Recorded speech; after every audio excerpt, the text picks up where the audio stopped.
கேட்குதுங்களா? என்னை நன்றாக இறைவன் படைத்தவன் தன்னை நன்றாக தமிழ் செய்யுமாறே எல்லாம் வல்ல பிரசன்ன நாயகப் பெருமானுடைய திருவிழாலும் குருவிழாலும் நவராத்திரி திருவிழாவிலே நட்சத்திர பெருவிழாவாக இன்றைக்கு கடைசி தினம் கலைமகள் விழா 9வது நாள் விழா.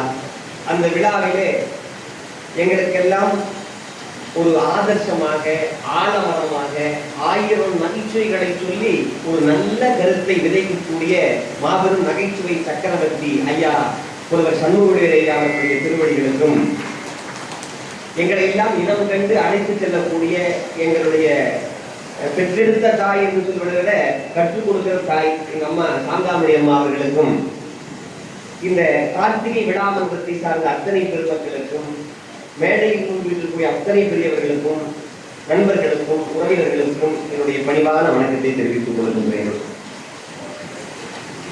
உண்மையிலேயே இன்னைக்கு பேசுவதில் ஒரு பெரிய பாக்கியம் அப்படின்னு நான் கருதுறேன். ஏன்னு கேட்டா இந்த நாள்ல பேச கிடைச்ச வாய்ப்பு பெரிய வாய்ப்பு. நம்ம தினமுமே லட்சுமிக்கு பூஜை பண்ணுவோம். கல்லாத்திரியை திறந்து அதுல காசு விழுதோ இல்லையோ ஊர்வத்தியை காட்டு கற்பூரத்தை காட்டு எல்லாம் காட்டுவோம். ஆனா இன்றைக்கு ஒரு நாள் தான் என்றைக்கும் அழியாத செல்வம் ஐயா சொல்றாங்கல்ல, அந்த செல்வத்துக்கு பூஜை செய்யக்கூடிய விழா. அது என்ன சிறப்புன்னு கேட்டீங்கன்னா, எந்த ஒரு விழாவுக்கும் பூஜைன்னு வராது. தீபாவளி பூஜை வராது, பொங்கல் பூஜை வராது. ஆனால் கலைமகள் என்றைக்கும் அழியாத செல்வத்தை தரக்கூடிய கலைமகள் விழாவுக்கு தான் சரஸ்வதி பூஜை, ஆயுத பூஜை என்று சொல்லுகிறோம். அப்பேற்பட்ட நாள்ல இன்றைக்கு பேச கிடைத்த வாய்ப்புங்கிறது பெரும் பாக்கியம் கருதுகிறேன். இன்றைக்கு தலைப்பு அருமையான தலைப்பு கொடுத்துருக்காங்க, எல்லாமே விதியின் செயல். நீங்க பேசுறது கூட விதியின் செயல், அது நான் சரி அப்படின்னு சொல்லுவாங்க. ஆனா அதை மறுபடியும் வந்திருக்காங்கல்ல, எங்க அம்மா என்ன தம்பி இப்படி பேசணும்பா, இப்படி பேசக்கூடாதுப்பா அப்படின்னு சொல்லி வழிகாட்டுறவங்களே இருந்தாங்க. இவங்க ஒரு தாயை எதிர்த்து பேசலாமாங்க, எதிர்த்து பேசக்கூடாதுல்ல, அது தவறு தானே. அப்ப நான் எதிர்த்து பேசுறதா இதுவும் விதிதான். நான் இப்ப எல்லாரையும் திட்டுவாங்க, இவங்க கணவரையே திட்டுவாங்க, பெத்த மகன் நிறைய திட்டுவாங்க போறாங்க, அதுவும் விதிதான். ஐயா, இந்த உலகம் முழுவதையும் படைத்தது யார்? நானே கேள்வி எழுப்பது சொல்லிடுறேன், பகுப்பறியாத்தான் செய்கிறேன், அறிக்கை பண்ணிடுறேன். படைத்தது யாருன்னா கடவுள். திருவாரூர் வாரியார் சாமி வெளிநாட்டுக்கு போனார். வெளிநாட்டுக்கு போனோடனே அங்க வெளிநாட்டுக்காரெல்லாம் கேட்டாங்க, உங்க ஊர்ல இருக்கிற சாமியும் எங்க ஊர்ல இருக்கிற சாமியும் ஒண்ணுதானா சொல்லுங்க சாமி. ஆமா, எப்படி சொல்றீங்க அப்படின்னு கேட்டா, உங்க சாமிக்கு என்ன பேர் வச்சிருக்கீங்களோ அதான் எங்க சாமி செய்யறாரு. என்ன பேர் வச்சிருக்கீங்க சொல்லுவாங்க. காடுன்னு வச்சிருக்கோம், அப்ப எங்க சாமி செய்யறாரு. எப்படி சாமி சொல்றீங்க சொல்லுங்க சாமி. ஜி பார் ஜெனரேட்டர், ஓ பார் ஆபரேட்டர், அடைத்தல் காத்தல், டி பார் ரெஸ்ட்ராயர் அழித்தல். இதை தான் நீங்க சுலபமா வச்சுக்கீங்க. வாரியார் சாமி சொன்ன. அப்ப இந்த உலகம் முழுவதையும் படைத்தது யார்? எல்லாம் வல்ல கடவுள். எறும்பு முதல் யானை வரைக்கும் எல்லா உயிர்களுக்கும் சாப்பாடு போடக்கூடியது, படைத்து காத்து அழைத்து மறைத்து எல்லா வேலையும் கடவுள். அவருதான் விதிங்கிறது ஒண்ணு நியமித்து கொடுக்குறாரு. விதினா 2 பொருள் எடுத்துக்கலாம். ஒண்ணு ரூல், விதிமுறை ரூல். 2வது விதை அப்படின்றது. இதை கடவுள் நமக்கு கொடுக்குறாரு, அதன்படிதான் நாம் நடக்கிறோம் என்பதுதான் என்னுடைய வாதமாக வச்சிருக்கிறேன். அதுதான் என்னுடைய வழக்கு. ஆனா அது தப்புன்னு சொல்றாங்க, அதே இருக்கு இல்லை. இப்போ ஒண்ணு இல்லைங்க, ஒவ்வொரு ஊருக்கும் ஒவ்வொரு அழகு இருக்கு. ஒவ்வொரு ஊருக்கும் ஒரு அழகு இருக்கு. திருவண்ணாமலைனா தீபம் அழகு, ஜோதி அழகு, வேதாரண்யம் விளக்கு அழகு, திருவிடைமருதூர் தெரு அழகு, திருவாரூரில தேர் அழகுன்னு சொல்லுவாங்க. தேர் மட்டும் அழகல்ல, அழகல்ல, ஐயா அவர்களுடைய தேர் தமிழும் அழகு, அவருக்கு பெருமை. நீங்க நான் என்ன கேட்கிறேன், திருவாரூர்ல ஐயாவை போல தமிழ் படித்த ஆசிரியர்களே இல்லையா? இருக்கிறாங்க, இருந்தாங்க. ஆனா ஐயாவுக்கு மட்டும் ஏன் இவ்வளவு புகழ்? நகைச்சுவை சக்கரவர்த்தின்னு பேரு, நகைச்சுவை இமயம்னு பேரு. காரணம் இறைவனுடைய அருள். இறைவன் உங்களுக்கு விதித்திருக்கிறார் அப்படின்னா அதை கேட்டுதாங்க ஆகணும். இவ்வளவு ஏங்க இங்க அறிமுகப்படுத்துற போது சொன்னாரு, நாங்க எம்ஏ முடிச்சு பிஹெச்டி பண்ணி டாக்டர் பட்டம் வாங்கினேன். இவங்க எருமாடுறதுக்கே அம்மா டாக்டர் பட்டம் கொடுக்குறாங்க. உண்மையா நான் சொல்ல முன்னாடி சொன்னவங்க சொல்றேன், நானா சொல்ல. அம்மா நம்ம சொல்லுவோம்,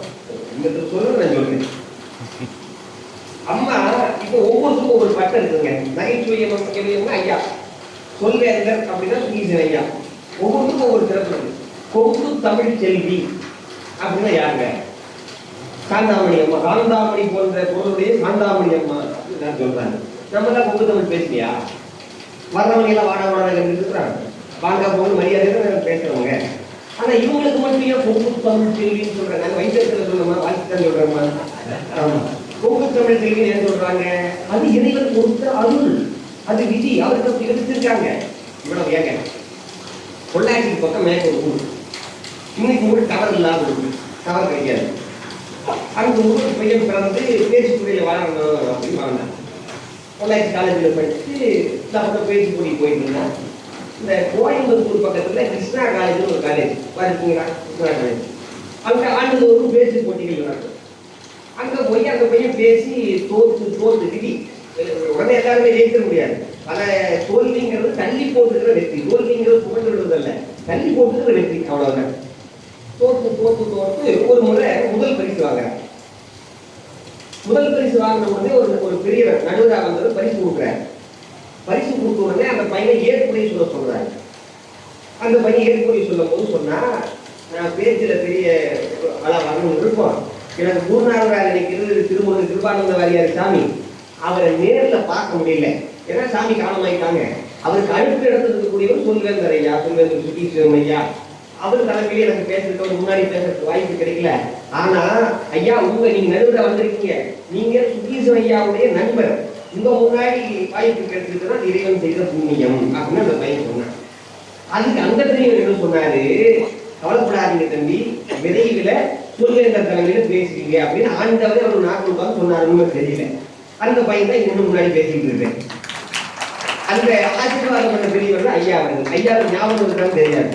அப்ப ஆர்த்த சபை 101, 1001 புலவர், வார்த்தை 10,000 அவ்வையார் சொல்லுவாங்க. சபையில் உட்கார்ந்து கேட்கறது 101 தான் கிடைக்குமா? கவிதை எழுதுறாங்க பார்த்தீங்களா, அது 1000 பேருக்குள்ள 101 சரிங்களா? 101 கவிதை எழுதுறவங்க யாராவது இருந்தாங்கன்னா அது எப்படி கிடைக்கும்னு கேட்டா 1000 பேருக்கு வாய்ப்பு. பேசுறதுங்கிறது 10,000 பேருக்கு கிடைக்கும். எத்தனையோ பேர் பேசுறோம், திருச்செண்டியில பேசுறோம், பஸ்ல எல்லாமே பேசுறோம். ஆனால் இன்றைக்கு ஐயா தலைமையில பேசுவதற்கு அடியனுக்கு ஒரு வாய்ப்பு கிடைக்கிறது சொன்னால் இந்த ஆண்டவன் செய்த அருள் அப்படின்னு சொல்றேன். இவ்வளவு ஏங்க ஊரில் தான் சொல்றேன். ஒரே ஒரு விஷயம் சொல்றேன், இந்த உலகத்துல 2 பேருக்கு தான் மூர்த்திங்கிற பட்டம் உண்டு. மூர்த்தி அப்படின்னு பட்டம் பேருக்கு பேர் யாரும் போட்டுக்கலாம். மூர்த்திங்கிற பட்டம் 2 பேருக்கு உண்டு. ஒன்று சிவபெருமானுக்கு மூர்த்தி அப்படின்னு பட்டம் உண்டு. 2வது ஆண்டவன் முன்பு தமிழ் இசை பாடக்கூடிய ஓதுவார்களுக்கு ஓதுவா மூர்த்தின்னு பட்டம் உண்டு. நம்ம நாட்டினுடைய கம்பீரமாக விளங்கக்கூடிய பாராளுமன்றத்துல நம்முடைய தமிழ் ஓதுவார்களை வச்சுதான் சிறப்பு விழா பண்ணாங்க. அன்னைக்கு தான் போகணுங்கிறது விதி. ஆனால் இறைவன் விதித்த விதி, இந்த ஊர்ல உமானந்தினி போய் பாடினாங்க அப்படின்னு சொன்னா விதி, ஆண்டவன் கொடுத்து விதி. அப்ப கொடுக்கறத அப்படி ஏற்றுக்கொள்ள வேண்டும் அப்படிங்கிறத எங்கள் தரப்புல நியாயமா சொல்றோம். ஆனா அம்மா அவர்கள் இல்லை அப்படின்னு சொல்றாங்க. இப்ப நீங்க விதின்னு சொல்லி முடிச்சா முடிச்சிருவாங்க. நீங்க சொன்னீங்கல்ல 106 ஐயா சொன்னாங்க, 3 பேர் வந்தாங்க போயிடுச்சு விதி அப்படின்னு சொல்லி முடிக்கணும். 109 இருக்க நான் தமிழ் வாத்தியாரு கணக்கு கொஞ்சம் தப்பு பண்ணா இது ஏன் விதி அது மாதிரி வச்சுக்கல. 109 கேட்டதுக்கு அப்புறம் விதின்னு சொன்ன உடனே கம்மல் போயிட்டாங்க. இப்ப நான் விதின்னு தான் சொல்றேன், ஏன் விதி இல்லைன்னு சொல்லி பேச வந்திருக்காங்க. ஆமா, அதனால எல்லாமே இறைவனுடைய அருள். விதி இறைவன் தான் விதியை வகுக்கிறார், அதன்படிதான் எல்லாருமே நடக்க வேண்டும் அப்படிங்கிறத நான் சொல்ல வந்திருக்கிறேன். அம்மா அவர்கள் இதை மறுத்தார்கள் என்று சொன்னால் இல்ல விதின்னு சொல்றீங்கல்ல, விதினா எப்படி இருக்கிறது? விதி நமக்கு நீங்க முதல்ல சொன்னீங்கல்ல, தலையில் எழுதுறது பிறக்கும் போதே இப்படிதான் இருக்கும். அது எப்படி விதிப்பாங்க? எதை வச்சு 90 மார்க் நீங்க வாங்கிருக்கீங்க, எதை வச்சு 90ன்னு சொன்னாங்க? நீங்க ஆமா, அது மாதிரி எதை வச்சு இறைவன் உங்களுக்கு விதியை நிர்ணயிக்கிறான்? முன் ஜென்மத்தில் நம்ம செய்த வினையை வச்சுதான் விதியை கொடுக்குறாரு. உன ஜென்மத்தில் என்ன பண்றோமோ புல்லாகி கூடாகி புழுவாகி மனமாகி பல்விருகமாகி பறவையாய் பாம்பாய் கல்லாய் மனிதராய் பேயாய் எத்தனையோ பிறவிகள் வருது. போன ஜென்மத்தில் என்ன பண்ணிருக்கோமோ அதுக்கு தகுந்த மாதிரி கொடுக்குறாரு. ஒரே ஒரு ஒன்றை சொல்லிட்டு அம்மா வாங்க. இப்ப நான் சாமியை கும்பிடுறவங்களுக்கு தான் சாமி அருள் கொடுக்கணும், பொருள் கொடுக்கணும் இல்லைங்களா? ஆனா கடவுள் என்ன பண்றாரு, சாமி இல்லைன்னு சொல்றது கூட பொருள் கொடுக்குறாரு. ஏன்னு கேட்ட ஐயா கேட்டாங்க, அதுக்காக சொல்றேன்.